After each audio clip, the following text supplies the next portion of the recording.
अब तक करीब 48 लाख से 50 लाख करोड़ रुपए का स्टॉक मार्केट पे इन्वेस्टर का नुकसान हो चुका है।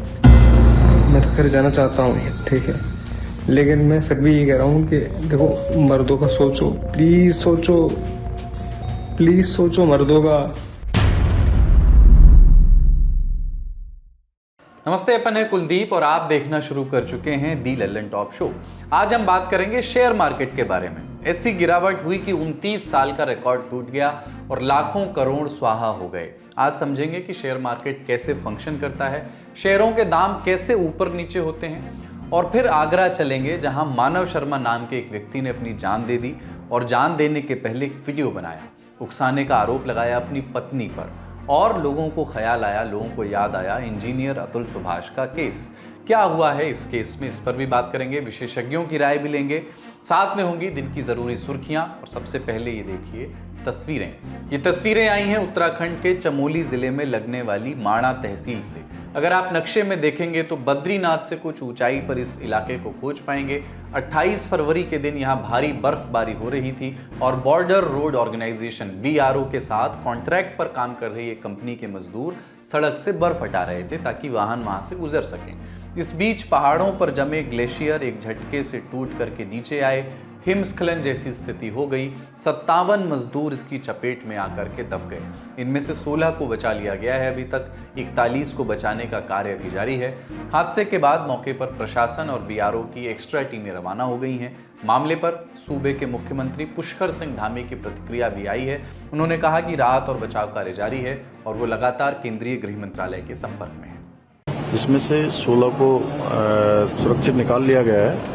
बाकी के लिए सभी प्रयास चल रहे हैं, सभी प्रकार की तैयारियां यहां पर कर ली गई हैं। एम्बुलेंस से लेकर ITBP की मदद ली जा रही है, अन्य संस्थाओं की मदद ली जा रही है। आपदा प्रबंधन विभाग हमारा पूरी तरह से सक्रिय, जिला प्रशासन भी, और हम लोग स्वयं सभी लोग लगातार संपर्क में हैं और हमारा प्रयास है कि सभी को सुरक्षित जल्दी से जल्दी बाहर निकाला जाए। इस मौके पर अधिकारियों की भी प्रतिक्रिया आई, सुनिए उन्होंने राहत कार्य पर क्या बताया। कि NDRF की 4 टीमें ऑलरेडी हम लोगों ने मोबिलाइज कर दी हैं और माननीय गृह मंत्री जी खुद इस ऑपरेशन को बड़ा क्लोजली देख रहे हैं। उन्होंने मुझसे भी DG ITBP से और सभी लोगों से खुद बात की है और उसको बड़ा क्लोजली मॉनिटर कर रहे हैं। इसके अलावा NDRF के अलावा ITBP की टीम्स जो ऑलरेडी वहाँ लगी हुई हैं, आर्मी की टीम्स वहाँ लगी हुई हैं, वो ऑलरेडी ऑपरेशनल हैं। एक्टिव रेनफॉल है हमारे डिस्ट्रिक्ट में और हायर डिस्ट्रिक्ट में एक्टिव स्नोफॉल है, तो इसलिए हम हेली सर्विसेज अभी यूटिलाइज नहीं कर पा रहे हैं और मूवमेंट में भी डिफिकल्टी हो रही है। और वहाँ कोई सैटेलाइट फोन और अन्य ऐसे कोई उपकरण उपलब्ध नहीं होने के कारण स्पष्ट कम्युनिकेशन वहाँ नहीं हो पा रहा है हम लोगों का उनसे। लेकिन अभी तक कोई ऑफिशियल सूचना हमारे पास किसी कैजुअलिटी की नहीं है। इस खबर में फिलहाल इतना ही। अब बढ़ते हैं अगली बड़ी खबर की ओर। Brought to you by American Pistachios and Sensodyne K.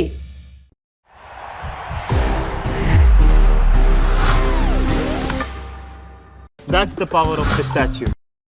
ये खबर शेयर मार्केट से है जहां आज बेतहाशा गिरावट दर्ज की गई। गिरावट को जाने उसके पहले थोड़ा सामान्य ज्ञान दुरुस्त कर लेते हैं। शेयर क्या है? किसी भी कंपनी को जब व्यापार करना होता है तो उन्हें पैसा चाहिए होता है। ये पैसा उन्हें या तो खुद से लगाना होगा या तो किसी फंडिंग एजेंसी से मिलेगा। अब इन पैसों पर व्यापार शुरू हो गया तो कंपनियां व्यापार बढ़ाने के लिए अपने शेयर जारी करती हैं। शेयर यानी कंपनी का एक छोटा सा हिस्सा।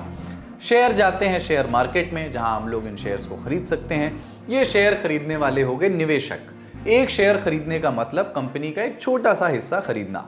इन शेयर से मिले पैसों की बदौलत कंपनियां अपना व्यापार करती हैं। कंपनी का मुनाफा बढ़ता है तो मार्केट में कंपनी के इन शेयर्स की वैल्यू बढ़ जाती है। अब मानिए कि आपने एक शेयर 5 रुपए में खरीदा, कंपनी का मुनाफा बढ़ा और मार्केट में आपके 5 रुपए वाले शेयर की कीमत 500 रुपए हो गई, यानी सीधे 100 गुना का फायदा।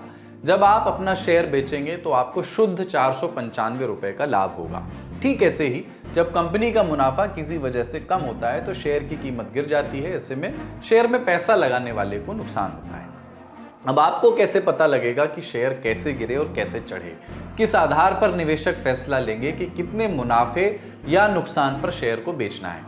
हमारे देश में 2 स्टॉक एक्सचेंज हैं, बॉम्बे स्टॉक एक्सचेंज BSE उसको कहते हैं और नेशनल स्टॉक एक्सचेंज NSE उसको कहते हैं। इन दोनों एक्सचेंज को नापने के पैमाने भी हैं। सेंसेक्स जो BSE की 30 बड़ी कंपनियों के शेयर्स के उतार चढ़ाव का सूचकांक है, निफ्टी 50 ये एनएसए की 50 बड़ी कंपनियों का सूचकांक है। जब यही सेंसेक्स और निफ्टी के नंबर उतरते चढ़ते हैं तो हम कहते हैं कि शेयर मार्केट चढ़ रहा है और टूट रहा है। सामान्य ज्ञान यही समाप्त, अब खबर।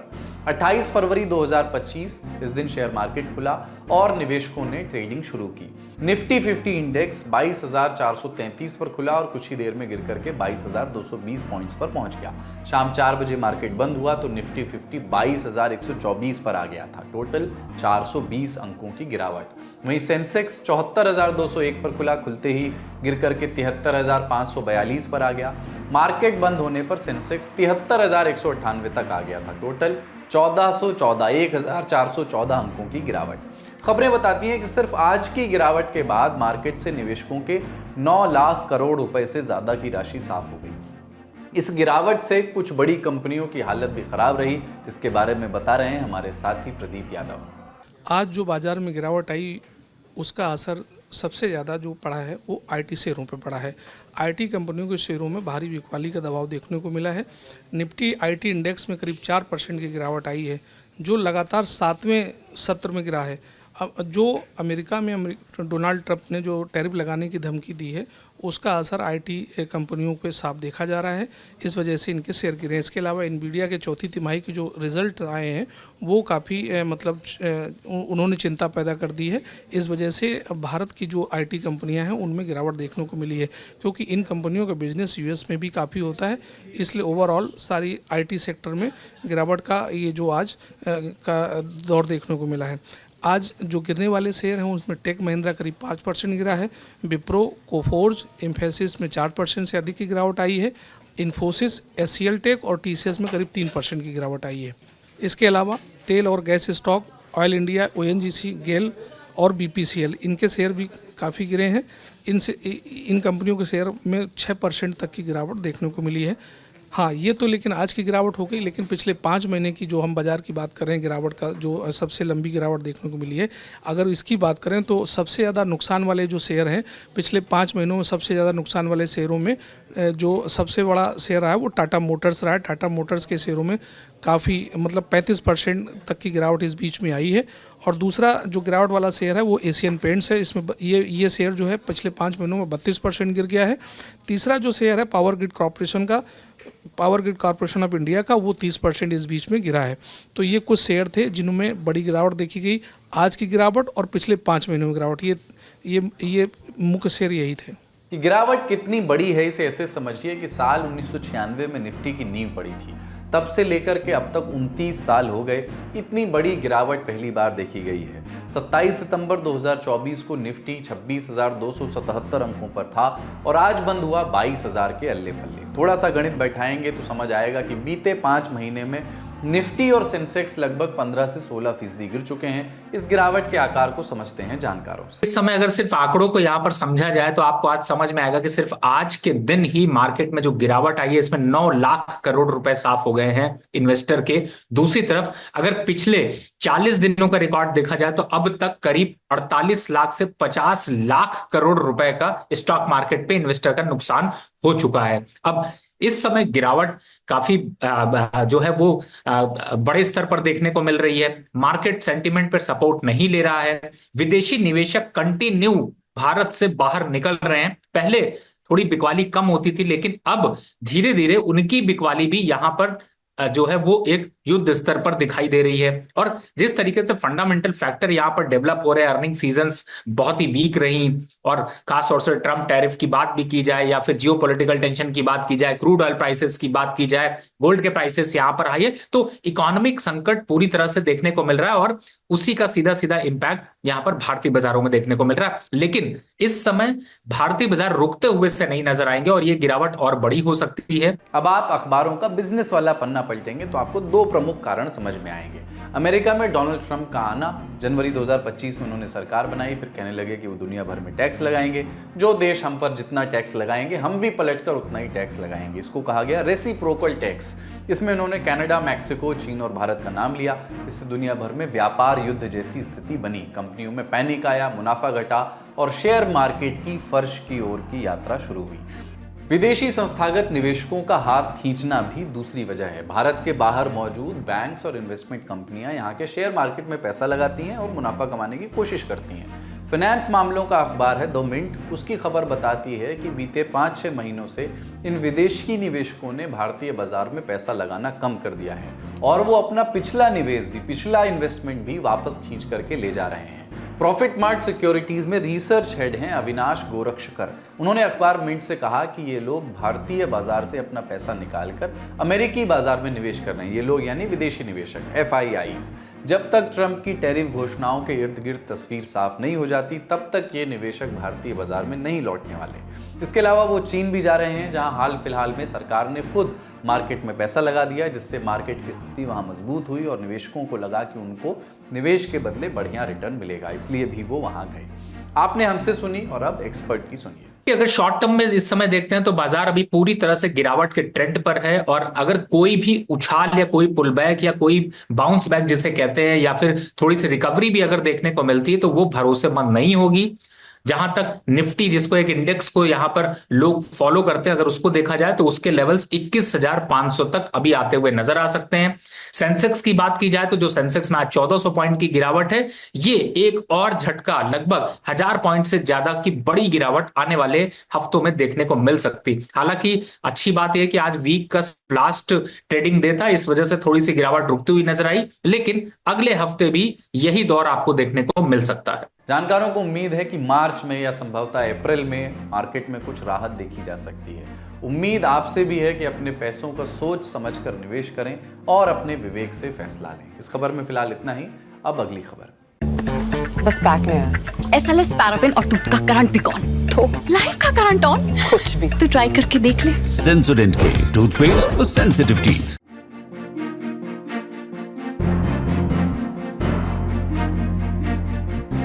प्लीज मर्दों के बारे में सोचो, बेचारे बहुत अकेले हैं। 28 साल के मानव शर्मा के ये आखिरी शब्द थे। टाटा कंसल्टेंसी सर्विस में बतौर रिक्रूटमेंट मैनेजर काम करने वाले मानव शर्मा ने 24 फरवरी को आगरा के अपने घर में जान दे दी, और जान देने के पहले मानव ने लगभग 7 मिनट का एक वीडियो बनाया। इस वीडियो के दृश्य विचलित करने वाले हैं। उनके गले में एक कपड़े से बना हुआ फंदा लिपटा हुआ दिख रहा था। इस वीडियो में मानव अपनी पत्नी पर आरोप लगा रहे हैं। बट हाँ, प्लीज अरे देखो, सुनो, मेरे को से कोई दिक्कत नहीं है और मैं तो घर जाना चाहता हूँ, ठीक है, लेकिन मैं फिर भी ये कह रहा हूँ कि देखो, मर्दों का सोचो, प्लीज सोचो मर्दों का। अरे मर्दों के बारे में कोई तो बात करे। ये वीडियो हम आपको नहीं दिखा सकते, लेकिन इसमें मानव ने कहा क्या है वो हम आपको बताते हैं। मैंने पहले भी कोशिश की थी, लेकिन अपनी पत्नी निकिता से इतना परेशान हूँ कि अब कोई चारा नहीं बचा है। मेरी पत्नी मुंबई में अपने प्रेमी के साथ रहती है। पुरुषों को प्रोटेक्ट करने के लिए कानून की ज़रूरत है। प्लीज़ मर्दों के बारे में कोई तो बात करे, वो बहुत अकेले हो जाते हैं। मेरे जाने के बाद मेरे माँ बाप को परेशान मत करना। और वीडियो में ये सारी बातें कहने के बाद मानव ने अपनी जान दे दी। मानव के पिता नरेंद्र शर्मा ने दैनिक भास्कर अखबार से बातचीत में कहा कि मानव और निकिता की शादी 30 जनवरी 2024 को आगरा के बरहन में हुई थी। इसके बाद दोनों साथ मुंबई शिफ्ट हो गए। कुछ दिन सब कुछ सही चला, लेकिन उसके बाद दोनों के बीच झगड़ा शुरू हुआ। निकिता मानव को परिवार समेत झूठे मुकदमे में फंसाने की धमकी देने लगी और ये भी कहती रही कि मैं अपने बॉयफ्रेंड के साथ रहने चली जाऊंगी। मानव के परिजनों के मुताबिक 23 फरवरी 2025 को मानव और निकिता मुंबई से आगरा वापस आ गए। मानव निकिता को उनके मायके ड्रॉप करने गया। वहां निकिता के घर वालों ने मानव को धमकी दी। मानव घर वापस आ गया।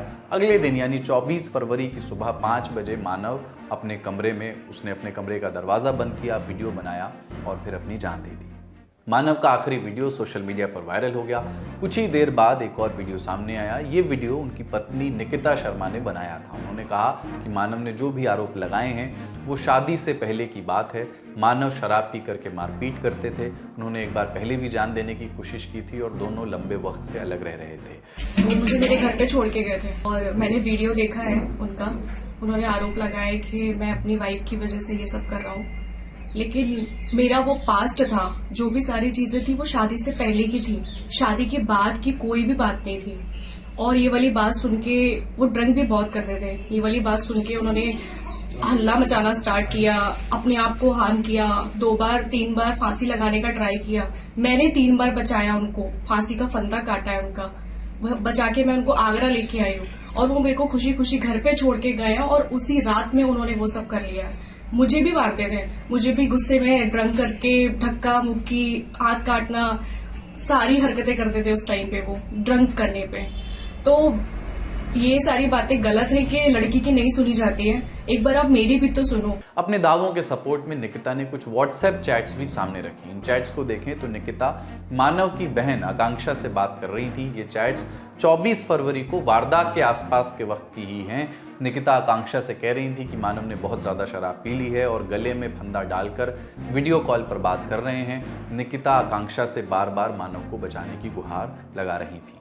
सुनते हैं पुलिस अधिकारियों को जिन्होंने इस केस की प्रारंभिक जांच के बाद ज़्यादा अपडेट्स शेयर किए। और उसके बाद जब थाना सदर द्वारा इसका संज्ञान लिया गया और इस बारे में पूछताछ की गई, तब पता चला था कि इन्होंने घर में ही खुद को फांसी लगा के अपनी जीवन यात्रा खत्म कर ली है। उनके और उनके निजी जीवन में पत्नी के साथ जो भी तनावपूर्ण संबंध है, उस तनावपूर्ण संबंध के कारण उन्होंने अपनी जीवन यात्रा खत्म कर दी। लेकिन जैसे ही ये मामला प्रकाश में आया, लोग पिछले साल के अतुल सुभाष केस का जिक्र करने लगे। 9 दिसंबर 2024 का दिन, इस दिन बेंगलुरु के अपने फ्लैट में इंजीनियर अतुल सुभाष ने एक 80 मिनट का वीडियो बनाया, अपनी पत्नी निकिता सिंघानिया पर उकसाने के आरोप लगाए और फिर मौत को गले लगा लिया। उनके शरीर के पास जस्टिस इज ड्यू का पोस्टर लगा हुआ था। अतुल के केस में भी उनकी पत्नी और उनके घर वालों पर अतुल का अपमान करने, पैसे उगाने और झूठे केस में फंसाने के आरोप लगे थे। लेकिन जब जान देने के इन मामलों के बड़े प्रश्न को संबोधित करना होता है तो हमें और भी घटनाओं की टोह ले लेनी चाहिए। वो घटनाएं जो बार बार ये सवाल पूछने पर मजबूर करती हैं कि अवसाद और अकेलेपन में हमारे पास कोई रास्ते क्यों नहीं होते। मानगी देखिए, 31 दिसंबर 2024 दिल्ली के रहने वाले कैफे संचालक पुनीत खुराना ने अपनी जान दे दी। मौत के पहले 1 घंटे का वीडियो बनाया और कहा कि उनकी पत्नी मणिका और उनके घर वाले तलाक के बदले पैसे मांग रहे हैं, इसलिए ये मेरा आखिरी कदम होगा। 14 फरवरी 2025 हरियाणा में मौजूद अशोका यूनिवर्सिटी में पढ़ने वाले छात्र ध्रुव ज्योति साहू ने हॉस्टल की 10वीं मंजिल से कूद करके अपनी जान दे दी। उसके कमरे से एक नोट बरामद हुआ। किसी पर इल्ज़ाम नहीं लगाए गए थे, बस अपनी मां से माफ़ी मांगी गई थी। 16 फरवरी 2025 ओडिशा के Kalinga institute of industrial technology में पढ़ने वाली छात्रा प्रकृति लामसाल ने जान दे दी। प्रकृति के दोस्तों ने इल्ज़ाम लगाए कि प्रकृति का एक्स बॉयफ्रेंड अद्वित श्रीवास्तव उसे प्रताड़ित करता था, प्राइवेट तस्वीरों से ब्लैकमेल करके संबंध बनाने की कोशिश करता था। 25 फरवरी 2025 बिहार के आईआईटी पटना में पढ़ने वाले एक स्टूडेंट राहुल लावेरी ने बिल्डिंग से कूदकर मौत को गले लगाया। जांच में पुलिस को उसके फ़ोन से एक नोट मिला, मैं ये डिज़र्व नहीं करता, मैं एक लूज़र। अगर आप इंटरनेट खंगालेंगे तो आपको शायद और भी कई हादसों का जिक्र मिले। सबका आखिरी परिणाम जीवन की हानि। जीवन में अकेलापन हो तो ज़रूरी है उम्मीद की छांव, जिसकी शुरुआत हो सकती है किसी से बात कर लेने भर से। सुसाइड के देखिए तमाम सारे कारण होते हैं और डिपेंड करता है कि सिचुएशन क्या है, एक पेशेंट या एक इंसान, उसके हालात क्या हैं। लेकिन सुसाइड को भी हम 2 तरह से कैटेगराइज कर सकते हैं कि एक इंसान को बहुत होपलेसनेस होने लगती है कि ज़िंदगी में कोई भी उम्मीद नहीं बाकी है, कोई भी उसकी स्थिति ऐसी है कि कहीं पर भी कोई उसको उम्मीद नहीं रह गई और वो अपनी ज़िंदगी को ख़त्म कर लेते हैं। और एक तरह का सुसाइड ऐसा भी होने लगा है आजकल, जो कि जहाँ पेशेंस की कमी है, जहाँ एग्रेशन बहुत है। स्टूडेंट्स की अगर हम बात करें कि वो एक इंस्टेंट किस्सा हो जाता है कि अगर अभी कोई बात हुई, कुछ गुस्सा आया और सडन इंस्टेंट जिसको कहते हैं सुसाइड कमिट कर लेते हैं और उनकी ज़िंदगी ख़त्म कर लेते हैं। तो सुसाइड के अपने अलग अलग रीजंस हैं, हालात हैं। सोसाइटी को अगर हम देखते हैं तो वहाँ पर भी इस पे बहुत चर्चा है, इस पे बहुत ज़्यादा बातचीत हो रही है। और अक्सर जो प्लान करके सुसाइड करते हैं वहाँ पर स्ट्रेस, एंजाइटी और डिप्रेशन के शिकार अक्सर लोग होते हैं, जो लॉन्ग टाइम दिमाग में कोई चीज़ चल रही है और एक दिन वो अपना इस तरह का इंस्टेंट कोई एक्शन ले लेते हैं और उनकी ज़िंदगी ख़त्म हो जाती है। लेकिन ऐसा भी होता है कि घटना उसी दिन की हो सकती है। कोई बात आज हुई, आज कोई बहुत बेहद गुस्सा हुआ, कोई लड़ाई हुई और किसी ने सुसाइड कमिट कर लिया। आपातकालीन स्थिति में क्या करें? हेल्पलाइन का सहारा लें। आपको हेल्पलाइन के कॉन्टैक्ट्स, उसके नंबर आपको इस समय स्क्रीन पर दिख रहे होंगे। इसके अलावा और क्या कर सकते हैं, सुनते हैं एक्सपर्ट से। प्रिवेंशन की अगर हम बात करते हैं सुसाइड में, तो अगर हम घर से, फैमिली से बात शुरू करते हैं, तो यहाँ पर अगर बच्चे हैं या महिलाएं हैं या कोई और सदस्य भी है, अगर उसकी हालत कुछ इस तरह की है कि वो बहुत लोनली रहते हैं, वो बहुत आइसोलेटेड रहते हैं, लंबे टाइम से बातचीत नहीं करते, बहुत एकेडमिक अगर फील्ड है तो उसमें बच्चे का दिल नहीं लग रहा, या कोई सोशल फील्ड है तो उसमें उनका मन नहीं लग रहा, या कोई वर्किंग वुमेन है या मैन है वो उसको ठीक तरीके से नहीं कर पा रहे हैं, और इमोशनली कहीं ना कहीं बहुत लो फीलिंग है, बात बात पर रो देना, घबराहट महसूस करना, और सबसे बड़ी बात है कि लोगों से कट के रहना, कि मतलब एक भीड़ में भी लोनलीनेस को महसूस करना। तो ये बहुत एक अलार्मिंग स्टेज है। इसमें जो फैमिली है वो सपोर्ट कर सकती है, फ्रेंड सर्कल है, कोई मीडिएशन है जिससे उसको मदद मिल सकती है।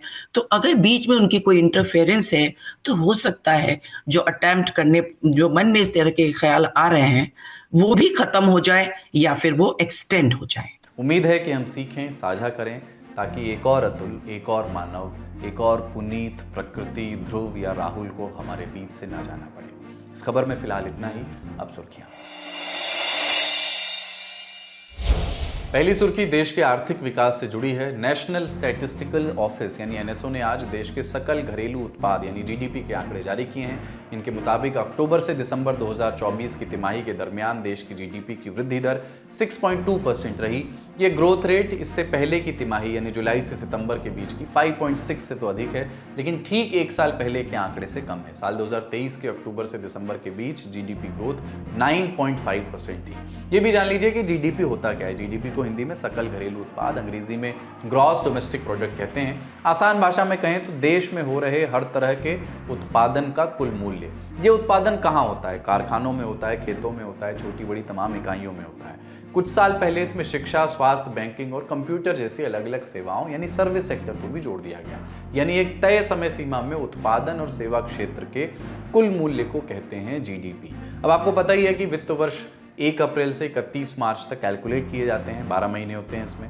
महीनों को 3-3 के सेट में बांट दिया जाए तो फिर वो 4 तिमाहियां बन जाती हैं। अब जीडीपी का मूल्यांकन हर तिमाही में किया जाता है। वित्त वर्ष 2024-25 की आखिरी तिमाही जनवरी से मार्च के जीडीपी का ऐलान अप्रैल 2025 के आखिर में किया जाएगा। अगली सुर्खी दिल्ली से है। विधानसभा के विशेष सत्र का चौथा दिन था और आज स्वास्थ्य सेवाओं को लेकर सीएजी यानी controller and auditor general of India की रिपोर्ट पेश होनी थी और आने लगे थे भाजपा और आम आदमी पार्टी के नेताओं, विधायकों के बयान।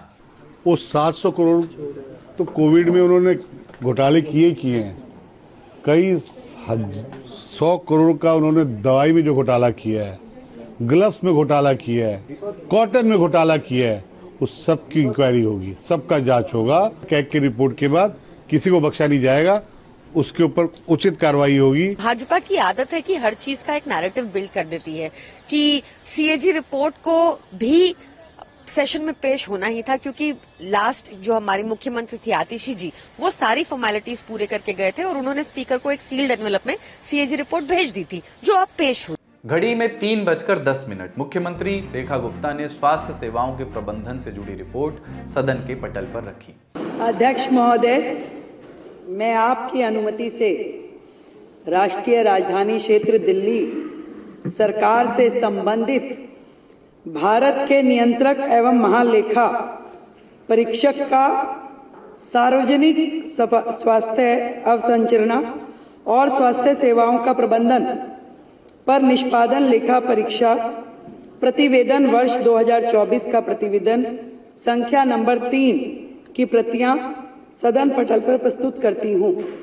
सीएजी की इस 7 पन्ने की रिपोर्ट में क्या कहा गया? कहा गया कि कोविड-19 से निपटने के लिए केंद्र ने दिल्ली सरकार को 787 करोड़ 91 लाख रुपए दिए, जिसमें से सिर्फ 582 करोड़ 84 लाख रुपए ही खर्च किए गए। स्वास्थ्य कर्मचारियों की भर्ती और वेतन के लिए मिले 52 करोड़ रुपए में से 30 करोड़ 52 लाख रुपए खर्च ही नहीं किए गए। पीपीई किट के लिए आवंटित 119 करोड़ 85 लाख रुपए में से 83 करोड़ 14 लाख रुपए खर्च नहीं हुए। दिल्ली सरकार ने 2016 से 2021 के बीच अस्पतालों में 32,000 नए बेड्स जोड़ने का वादा किया था, लेकिन सिर्फ 1357 बेड्स ही जोड़े गए। इस वजह से कोविड के दौरान राजधानी के कई अस्पतालों में एक बेड पर 2-2 मरीजों को रखा गया या कुछ लोगों को फर्श पर इलाज करना पड़ा। दिल्ली में 3 नए अस्पताल बनाए गए, लेकिन ये सभी प्रोजेक्ट्स पहले की सरकार में शुरू हुए थे, यानी इनके निर्माण में 5 से 6 साल तक की देरी हुई। ये 3 अस्पताल हैं। इंदिरा गांधी अस्पताल, जिसको बनाने में 5 साल की देरी हुई और 314 करोड़ 9 लाख रुपए की लागत भी बढ़ गई। बुराड़ी अस्पताल, जिसको बनाने में 6 साल की देरी हुई और 41 करोड़ 26 लाख रुपए की लागत बढ़ गई। MA डेंटल अस्पताल फेज 2, जिसको बनाने में 3 साल की देरी हुई और 26 करोड़ 36 लाख रुपए की लागत बढ़ गई। अस्पतालों में नर्स और डॉक्टर्स की संख्या पर्याप्त नहीं है। 8,194 पद खाली पड़े हैं। महिलाओं के लिए स्वास्थ्य प्रोग्राम में फंडिंग की कमी है। एम्बुलेंस है, लेकिन उसमें ज़रूरी उपकरण नहीं है। दिल्ली के 27 अस्पतालों में से 14 में ICU सेवा नहीं थी, जबकि 16 अस्पतालों में ब्लड बैंक की सुविधा नहीं थी। 8 अस्पतालों में ऑक्सीजन सप्लाई और 12 अस्पतालों में एम्बुलेंस की सुविधा भी नहीं थी। रिपोर्ट में मोहल्ला क्लिनिक की स्थिति भी खराब पाई गई। 21 मोहल्ला क्लिनिक में शौचालय नहीं थे, 15 क्लिनिक्स में बिजली बैकअप की सुविधा नहीं थी, 6 क्लिनिक्स में डॉक्टर्स के लिए टेबल और 12 क्लिनिक्स में दिव्यांगों के लिए कोई सुविधा नहीं थी। जब दिल्ली विधानसभा में ये रिपोर्ट पेश हो रही थी, उस वक्त आप विधायक आज फिर से विधानसभा परिसर के बाहर विरोध प्रदर्शन कर रहे थे। नेता प्रतिपक्ष आतिशी ने कहा कि हम बीजेपी की तानाशाही को स्वीकार नहीं करेंगे, हम इसके खिलाफ राष्ट्रपति से मुलाकात करने जा रहे हैं। देखिए, भारतीय जनता पार्टी को ये लगता है कि ये देश लोकतंत्र से नहीं, संविधान से नहीं, ये देश तानाशाही से चलता है, लेकिन हम इस तानाशाही को स्वीकार नहीं करेंगे। हम जो आम आदमी पार्टी का पूरा विधायक दल है, हम राष्ट्रपति से मिलने जा रहे हैं, क्योंकि आखिरकार इस देश में संविधान को बचाने की, लोकतंत्र को बचाने की जिम्मेदारी राष्ट्रपति के साथ। इधर सदन के भीतर रिपोर्ट टेबल होने के बाद आए सत्ता पक्ष और विपक्ष के नेताओं के बयान सुनिए। कैग रिपोर्ट अभी नहीं आई है। ये कैग रिपोर्ट जिसमें 2000 करोड़ का लॉस हुआ है दिल्ली गवर्नमेंट को, ये रिपोर्ट कैग की पहले आ चुकी थी। ये मोहल्ला क्लिनिक और हेल्थ की इसकी रिपोर्ट आ चुकी थी कैग की, लेकिन अरविंद केजरीवाल की सरकार ने इस कैग रिपोर्ट को विधानसभा के पटल पे नहीं रखा, और विधानसभा के पटल पे न रखने के कारण वो पब्लिक अकाउंट्स कमेटी के पास नहीं संदर्भ हुआ। देखिए, इस तरह की चीजें ये करते रहेंगे, ये तो इसी तरह का ड्रामा करने की आदत है। अब जो जनता से वादे किए हैं इन्होंने, जो कहा था कि पहली सरकार बनने के बाद पहली कैबिनेट मीटिंग में 2500 रुपये महिलाओं के खाते में देंगे, तो वो तो ये लोग देंगे। अपने वादों को ये पूरा करें और जो हमने काम किया हमसे लंबी लकीर खींचें। अगर हमने जितनी मोहल्ला क्लिनिक बनाई है उसका डबल ट्रिपल करके दिखाएं। हमने जितने स्कूल बनाए हैं उससे ज्यादा स्कूल बनाएं। हमने जो काम किए उससे बेहतर काम करें तो ठीक है। और ये अपना ध्यान सिर्फ जनता का ध्यान भटकाने के लिए ये सारी चीजें होंगी और इस तरह के ड्रामे ये करते रहेंगे। आज का ललन टॉप शो यहीं तक। अपना और अपनों का ख्याल रखिए, देखते रहिए दी ललन टॉप। शुक्रिया, शुभ रात्रि।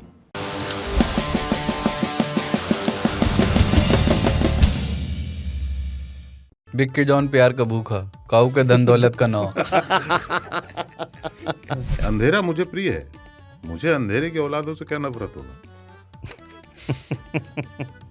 फिर अपनी आजा गुफाओं में आ मेरा फेवरेट गाना है बस। आजा गुफाओं में अभी ना एक AI से बनेगा ताऊ, जो एक अंधेरी गुफा के सामने खड़े हुए हैं और बोल रहे हैं आइए।